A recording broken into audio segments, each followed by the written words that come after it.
मैं सभी राज्यों से निवेदन करना चाहता हूं कि आप गंभीर हो जाओ। खाद की एक बोरी भी फालतू नहीं जानी चाहिए, एक बोरी भी फालतू नहीं जानी चाहिए।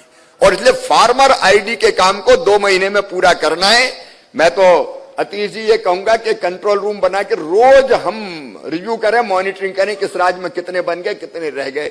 मैं माननीय राज्य के मंत्रीगणों से भी कहना चाहूंगा, मुख्यमंत्री से भी मैं बात करूंगा, लेकिन आप इसकी मॉनिटरिंग अपने राज्य में करें। यह बहुत जरूरी है कि अपना खाद किसान से वंचित ना हो। और इसलिए फार्मर आईडी का उपयोग करके जो सिस्टम बनाने वाले हैं, जिसकी चर्चा हुई है, उस सिस्टम से ही हम खाद देंगे, ताकि एक बोरी भी फालतू ना जाए।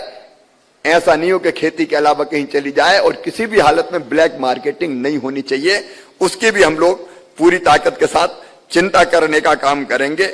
मित्रों, कई विषयों पर बहुत विस्तार से चर्चा हुई है, उनमें से एक एक के बारे में बात मैं नहीं करूंगा, लेकिन दिल में दर्द होता है किसान होने के नाते भी और कृषि मंत्री होने के नाते भी। अभी हमने प्रेजेंटेशन देखा नकली खाद और नकली पेस्टिसाइड का, जरा गंभीरता से सोच के देखो हम कितने गंभीर हैं, हम कितनी कार्रवाइयां करते हैं।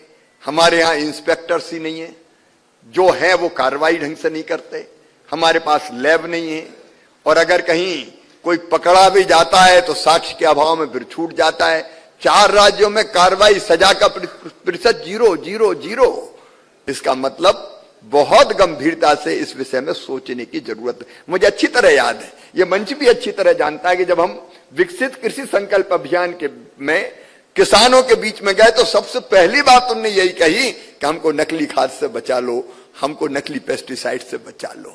और इसलिए मैं कहना चाहता हूं 5 राज्यों से, उनके अधिकारियों से भी, कि इसमें कठोरतम कार्रवाई, जो चीजें प्रेजेंटेशन में आपको बताई है मुक्तानंद ने कि ये कमी, ये पूरा होना है, आप पूरी ताकत के साथ उसको पूरा करें। भारत सरकार आपको हर संभव सहयोग करने का प्रयत्न करेगी। और जैसे राजस्थान ने कार्रवाई करके बताई है, हर एक राज्य अगर उस स्तर पर कार्रवाई कर दे तो किसी की हिम्मत नहीं होगी कि नकली वो बेच पाए।